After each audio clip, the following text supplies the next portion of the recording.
रोजगार कहाँ दिए? रोजगार सिर्फ अखबारों में दिए हैं, टीवी चैनल में विज्ञापन में दिए हैं, लेकिन जनता के बीच उन्होंने कुछ नहीं दिया। जनता के बीच उन्होंने सिर्फ कटोरा दे दिया है, कटोरा लो और बस राम मंदिर बनवा दिया, उसी बार बैठ गया। नफरत बढ़ गई है। अगर नफरत न बढ़ जाती तो लोग रोजगार और धर्म के नाम पर इतना मुद्दा थोड़ी बनाते।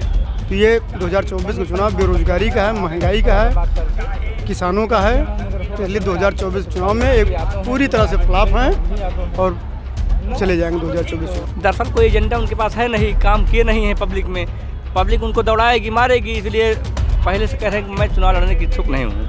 अमृतकाल अब क्या आएगा? अमृतकाल जो आना था आ चुका, अब नहीं कुछ होने वाला है। अब बीजेपी को हटाने के बाद ही सब कुछ होगा ठीक। बहुत हुई महंगाई की मार, अब की बार कांग्रेस सरकार। नमस्कार, मैं हूं हयात अब्बास और आप देख रहे हैं 4 PM न्यूज़ नेटवर्क। और जिस तरह से लोकसभा चुनाव में बहुत कम समय रह गया है, दोनों पार्टियां दमखम के साथ हैं, लेकिन हम ये कह सकते हैं कि जब से कांग्रेस का जो घोषणा पत्र है वो सामने आया है, जिसके बाद से मोदी की जो गारंटी की कहीं ना कहीं वो हवाइयाँ उड़ी हुई हैं। क्योंकि जो सर्वे हैं वो साफ तौर पे बता रहे हैं कि जहाँ जहाँ मोदी जी जाते हैं, जो सर्वे आ रहे हैं ABP के हो या फिर न्यूज़ 24 के हो, वो यही बताते हैं कि अब लोग मोदी जी की गारंटी के बजाय कांग्रेस की गारंटी पे ज़्यादा विश्वास करना चाह रहे हैं। फिलहाल लोगों की क्या राय है लोकसभा चुनाव को लेकर, उनसे ही पूछ लेते हैं। क्या नाम है सर आपका? मेरा नाम अमित कुमार। सर, 10 साल तक के मोदी जी गारंटी देते रहे हैं, अब कांग्रेस ने 25 गारंटियाँ दी हैं, किसकी गारंटी पे ज़्यादा भरोसा है? मोदी जी गारंटी खैर जो गारंटी उनकी अच्छी है। उनकी गारंटी ये थी कि मैं 2 करोड़ हर साल नौकरी दूंगा, वो गारंटी उन्होंने पूरा किया। किसानों की आय दोगुनी होगी, उनकी वो गारंटी है। उनकी जो भी गारंटी हैं उम्मीद से ज़्यादा उनकी गारंटी है। उनका सिर्फ एक गारंटी काम है कि उनकी गारंटी ये थी कि अडानी को कैसे मजबूत, जो कितने नंबर पे है उसको नंबर 1 कैसे लाना है, किस उद्योगपति को अपने कब्जे में लेना है, कि किस से कितना चंदा लेना है। आपके घर ED भेज के पहले, उसके बाद दूसरे दिन आपको 1 करोड़ चंदा दे देंगे तो आपको 10 करोड़ का ठेका पट्टा मिल जाएगा। ये मोदी जी की गारंटी है। मोदी जी कहते हैं उन्होंने पूरे जो जितने भी साल हैं उसमें एक भी छुट्टी वो नहीं लेते हैं, सारा टाइम काम किया करते हैं। तो आज तक 10 साल हो गए हम लोग देश के इकलौते हो जो प्रधानमंत्री जो किसी टीवी चैनल को अपना इंटरव्यू नहीं दिए हैं। अगर इतना उनको कॉन्फिडेंस है, इतनी उनकी अच्छी गारंटी है, तो किसी एक बड़े चैनल, किसी भी चैनल पर उनके भाई आधा ज़्यादा आधुनिक चैनल है ना, किसी भी चैनल पे, लेकिन उनका इंटरव्यू किसको देंगे? वो अक्षय कुमार देंगे। अक्षय कुमार को डिसाइड करेंगे इंटरव्यू लेने लायक प्रधानमंत्री कहाँ है। क्या माहौल है आप लोगों के बीच, एक युवा के तौर पे कैसे देखते हैं लोकसभा चुनाव को? क्योंकि एक जो भविष्य तय करेगा देश का, ये चुनाव बहुत अहम चुनाव है। क्योंकि दोनों पार्टियां, मैं विपक्षी दल की बात करूं, इंडिया गठबंधन भी है मैदान में, तमाम जो गारंटियां हैं, वादे हैं जनता के द्वारा किए जा रहे हैं, कैसे देखते हैं? 2024 के चुनाव बेरोजगारी पे होगी। नौजवान इस कदर बेरोजगार है कि पढ़ाई लिखाई, अब यूपी में तत्काल देखें, हम लोग उत्तर प्रदेश से हैं, अभी तक एक भी पेपर ऐसा नहीं हुआ जो पेपर लीक ना हुआ हो और नौजवान को रोजगार मिला हो। तो ये 2024 का चुनाव बेरोजगारी का है, महंगाई का है, किसानों का है। इसलिए 2024 चुनाव में एक पूरी तरह से फ्लॉप हैं और चले जाएंगे 2024 में। मोदी जी 400 पार का नारा दे रहे हैं, इस नारे को कैसे देखते हैं? क्या उनको जनता पे विश्वास है? कैसे? उनको जनता पे विश्वास नहीं, उनके अपने अधिकारियों पे विश्वास है, उनके अपने चैनल पे विश्वास है, उनका अपने EVM पे विश्वास है। इसीलिए वो गारंटी ले रहे हैं कि मैं 400 पार हूँ। क्योंकि उनको पता है जहाँ आप वोट नहीं डालने देंगे। रामपुर, कभी आपने घटना देखी होगी, रामपुर जब उपचुनाव चल रहा था वहाँ किस तरह से वो शासन तांडव किया था, लोगों को वोट नहीं देने दिया था। तो उनको इस पे गारंटी है उनकी कि मुझे पता है मैं वोट नहीं देने दूंगा तो मेरा प्रत्याशी जीत जाएगा। आज जहां भी जिस प्रदेश में, जिस जिले में जा रहे हैं भाजपाई कार्यकर्ता, उनको वहां से भगाया जा रहा है, उन्हीं की पार्टी से लोग इस्तीफा दे रहे हैं, पार्टी के साथ स्टैंड नहीं करना चाहते उन्हीं के मिनिस्टर। कैसे देखते हैं? जब तानाशाही चलेगी किसी भी दल में तो किसी की बात नहीं सुनी जाएगी, मनमाने ढंग से कोई नेता अपनी बात मनवाने का प्रयास करेगा, जाहिर सी बात है लोग भगेंगे। और यही आज भाजपा में हो रहा है। कितने लोग मना कर रहे हैं, मेरी इच्छा नहीं चुनाव लड़ने की, आखिर राजनीति जो कर रहा है या तो अच्छा काम नहीं किया जनता के साथ, तो उस जगह पे आप कैसे अपना काम गिनाएंगे, कैसे जनता को आप संतुष्ट करेंगे कि मैं यहाँ से प्रतिनिधित्व किया हूँ, उसके बाद अब मैं अपनी सीट छोड़ रहा हूँ। अभी भी फिर उसी सीट पर मोदी जी जाएंगे या भारतीय जनता पार्टी के लिए प्रचार करने जाएंगे, किस मुंह से जाएंगे? कि वर्तमान सांसद हमारा 2-3 जगह ऐसी हुई कि जहाँ कह रहे हैं कि मेरी इच्छा नहीं है। आखिर ऐसी कुछ बात नहीं है।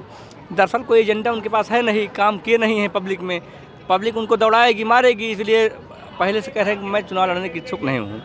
दूसरी बात, आज तक 10 साल से भारतीय जनता पार्टी सरकार है देश में, कोई ऐसा नया इंफ्रास्ट्रक्चर नहीं आया और भारत में महंगाई बेरोजगारी जितनी चरम स्तर बढ़ गई है, हमें लगता है शायद 2014 के पहले इतना दुर्दशा नहीं थी।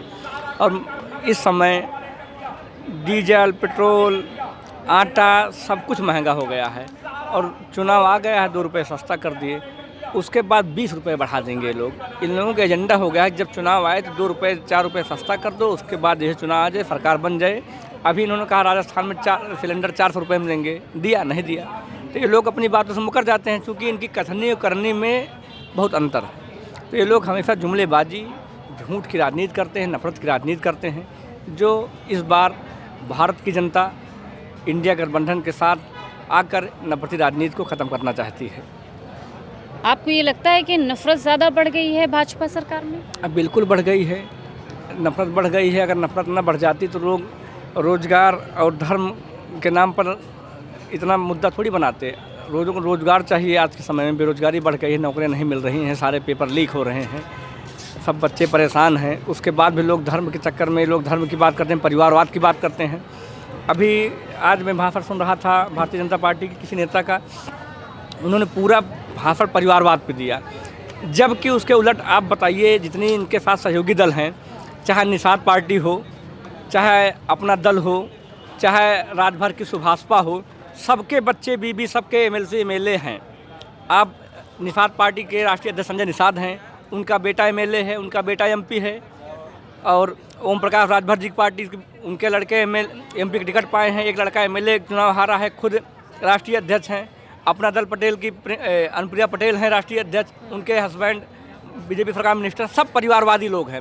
मतलब भाजपा में सब परिवारवादी हैं, लेकिन विपक्ष पे ये आरोप लगाया जाता है कि दरअसल वो हैं बिल्कुल परिवारवाद दिख रहा है आपको। बताइए जितने सहयोगी दल हैं, जिसका मैं नाम ले रहा हूँ, जैसे माननीय राजनाथ सिंह जी रक्षा मंत्री हैं, उनके लड़के विधायक हैं। माननीय कल्याण सिंह जी स्वर्गीय हैं, मान लीजिए उनको श्रद्धांजलि है, लेकिन उनके सुपौत्र भी आज उसी दल में सांसद हैं, उनके पुत्र मिनिस्टर हैं उत्तर प्रदेश। सबके बच्चे राजनीति कर रहे हैं, आरोप लगाते हैं केवल समाजवादी पार्टी पर। जैसे लगता है इन लोगों को कि यहाँ की पब्लिक को कुछ पता नहीं है। अब बताइए आप, किस नेता का बेटा रिक्शा चला रहा है, किस नेता का बेटा भारतीय जनता पार्टी का पुलिस में भर्ती हो रहा है, आर्मी में जा रहा है, कहीं जा रहा है? जहाँ गरीब जनता, गांव गरीब पिछड़े मजदूर के बच्चे जाते थे आर्मी में, उसको आप अग्निवीर के नाम से कर दिए। अब बताइए गांव का युवा, अगर वही एक रोज़गार का भरोसा था, उसमें प्राइवेट कर दिए आप। 6 महीना शायद 2 साल 3 साल कुछ नौकरी कैसे कर दिए हैं, उसके बाद शहादत का दर्जा भी नहीं मिलेगा। अब ये सोचिए, बताइए जहाँ गरीब किसान मजदूर के बच्चे अपना परिवार पालने की जो व्यवस्था थी, देश सेवा करने की व्यवस्था थी, वहाँ जाएंगे, उसके बाद अगर उनके साथ घटना होगी तो उनको शहादत दर्जा भी नहीं मिलेगा। ये भारतीय जनता पार्टी की राजनीति है। और सारे सेक्टर प्राइवेट कर दिए जा रहे हैं, जहाँ बड़े बड़े उद्योगपतियों को बेच दिए जा रहे हैं, अडानी अंबानी का कब्जा हो जा रहा है। तो बताइए इस देश में कैसे लोगों का विकास होगा? आप बताइए कि मौजूदा हालात जो चल रहे हैं, ऐसे हालात में आप लोगों को बोलना चाहिए, किन मुद्दों पर वोट? मौजूदा हालात तो बहुत ही ख़राब चल रहा है। आप देख ही रहे हैं, ना तो रोज़गार है, ना नौकरी है, कुछ चीज़ है ही नहीं। देख ही रहे हैं आप लोग इस समय। 10 साल बेमिसाल गुजरे, क्या अमृतकाल आया? अमृतकाल अब क्या आएगा? अमृतकाल जो आना था आ चुका, अब नहीं कुछ होने वाला है। अब बीजेपी को हटाने के बाद ही सब कुछ होगा ठीक। बीजेपी को हटाने के बाद? जी। ये तो कहते हैं हम आ जाएंगे तो विकसित भारत बना देंगे। विकसित भारत देख तो रहे हैं। आज गैस सिलेंडर का दाम देख लीजिए, स्कूल में बच्चों की किताबों का दाम देख लीजिए, फीस का दाम देख लीजिए। आम जनमानस एकदम बेहाल है, कहीं पर ना नौकरी है, ना रोज़गार है, कुछ भी तो नहीं है। कहाँ से बना देंगे विश्वगुरु? अग्निवीर योजना के बारे में, ये जो मोदी जी ने की है, लाए हैं सरकार, कांग्रेस ये गारंटी दे रही है कि वो अग्निवीर योजना खत्म कर देगी, कैसे देगी? बिल्कुल ये अच्छा होना चाहिए। कांग्रेस आ जाए, हम तो चाह भी रहे कि कांग्रेस सरकार बने, राहुल गांधी जी बने प्रधानमंत्री। कम से कम कांग्रेस की बातों पर भरोसा इसलिए है क्योंकि आज जिस हेलीकॉप्टर और जिस एरोप्लेन से मोदी जी बड़े बड़े जुमले फेंकते हैं वो भी कांग्रेस की ही देन है। इस देश में 70 साल सिर्फ लूटा है। हाँ, इसीलिए हम कह रहे हैं कि अगर 70 साल देश को लूटा है तो देश में सुई तक नहीं थी, सुई से जहाज़ तक कांग्रेस ने देश में उपलब्ध कराया। देश जब गुलामी के दौर पे था तब कांग्रेस का ही शासन आया, और जिस जहाज़ से मोदी जी उतरते हैं बड़े बड़े सूट पहन के, लाखों का सूट पहन के, जो गरीब का बेटा बताते हैं खुद को, वो कांग्रेस की ही देन है। और जुमला फेंकते हैं कि मैंने 10 साल, अच्छा 10 सालों में इनका क्या काम है? अगर कोई एक भाजपाई 10 काम के गिना दे, काम नहीं गिना पाएंगे। ये गिनाएंगे क्या? धार्मिक उन्मादन की बात करेंगे, धर्म की बात करेंगे, हिंदू मुस्लिम की बात करेंगे। इसके अलावा इनके पास कोई मुद्दा नहीं, कोई एजेंडा नहीं है। अभी भी ये जाएंगे उत्तर प्रदेश से तो बताएंगे बिहार में हमने इतना काम कर दिया। जहाँ ये रहेंगे वहाँ काम नहीं गिनाते हैं अन्य प्रदेश में, ताकि वहाँ की पब्लिक भ्रमित हो जाए कि वहाँ बहुत अच्छा काम हो रहा होगा। जैसे अभी मान लीजिए मैं उत्तर प्रदेश में बैठ कर बताऊँ कि भैया अमेरिका में पूरा चकाचौंध है, अगर भाजपा सरकार अमेरिका में बन जाए तो भारत से आगे हो जाएगा।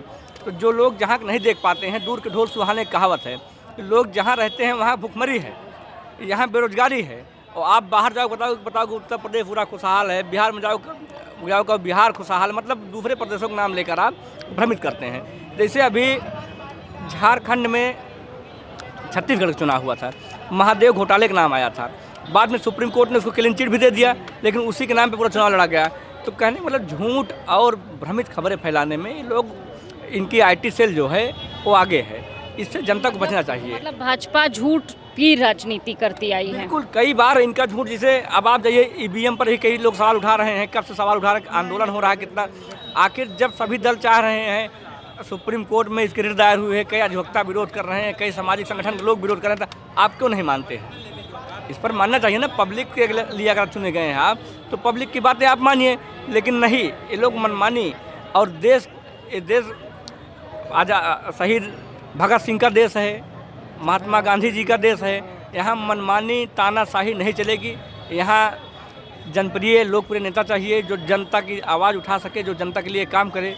आखिर जो आज योजनाएं चला रहे हैं नाम बदल कर, ये चाहे राशन हो, ये सब कब से चल रहा है देश में। आज के नया नियम थोड़ी है कि कोई जो 5 किलो राशन दे रहे हैं, ये कांग्रेस के ज़माने से ही चल रहा है।